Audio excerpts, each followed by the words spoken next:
bo ko mo do ba fo ko ni ma ala bato ni majabi nani ndoye ko abe ko mi ma bato ke ko be chogodi ambo tigi nyinen kam mo munun nana majabi nani tigu nyedu ulo ka bato manya majabi nani tigu Abu Hanifa doro bode jate tabinai do bode jate tabinai suna tobe tabi'in aha kata sheba wala ani tabina munun temena nu madilo majabu nani ndola kelena uloka batonganya ninye kuma fude oye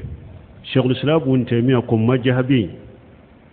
aya misaliya doro dola ka kitabu la majmu fatawa ko majabi ko misaliya be komi jifa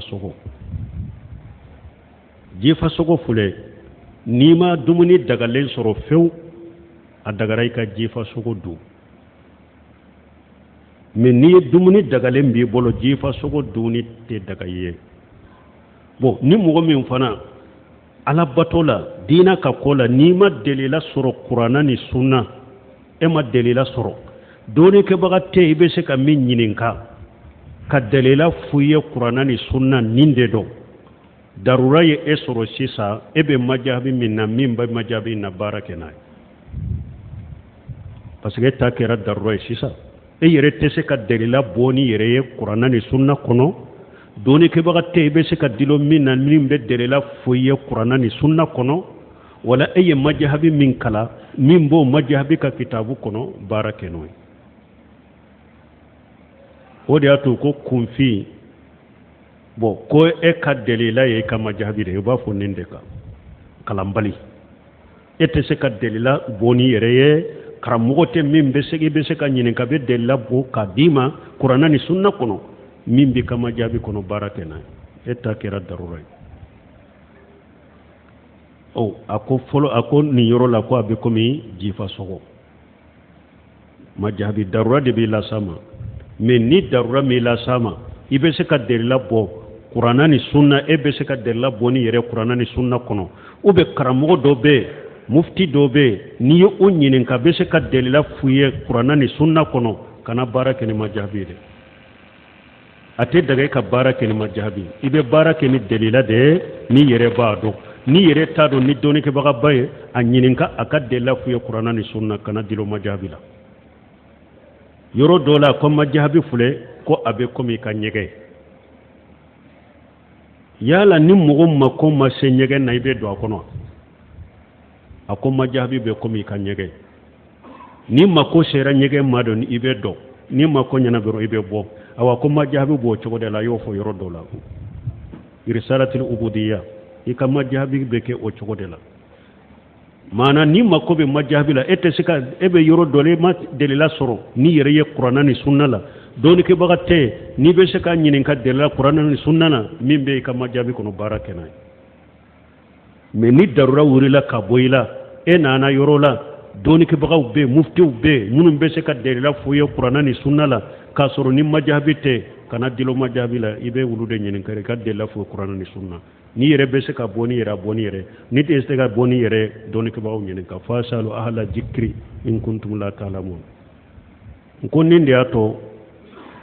suratul hujurat aya dola mamru lamini sinkitiye aradu belebele bakke sawi ka woyorola parce que sawi tigi ko ate daga ka majabi kuma to e qur'ana aya kama ate daga ka majabi kuma to hadisa kama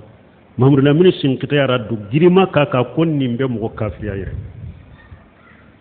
akon nimbe mogo kafira yere mogo min ni majabi kuma bila qur'ana nye ye majabi kuma bila cide gare sale nya ko abi kafira yere muhammadullah min sinkata adwal bayani tigi suratul hujurat kono aye aradu belebele bade ke sawi tigi kan yorola donc ambe min fo o yeninde qur'ana ni sunna de fora tarakitu fikum shay'ain lan tadillu ma tamasaktum bihima kitaballahi wa sunnati ciden ko nyefula de to awbulo ate fili na be tanke na tellement que na tanke na ba ke ko fulay mina ate filin ko fe alaka kitaba nin ka sunna ulu de irana mugola qur'ana ni sunna de irana mugola majahabi unana fiqhu koni uko mustahidu kera chogo ibe se ke ka usulu ke majahabi doye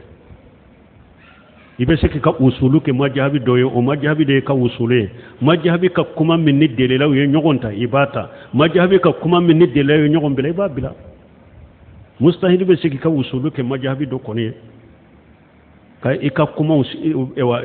do oka ni majhabi ka kuma min ni delelaw nyogonta ibota na ka kuma mun ni delelaw nyogon bila iba bila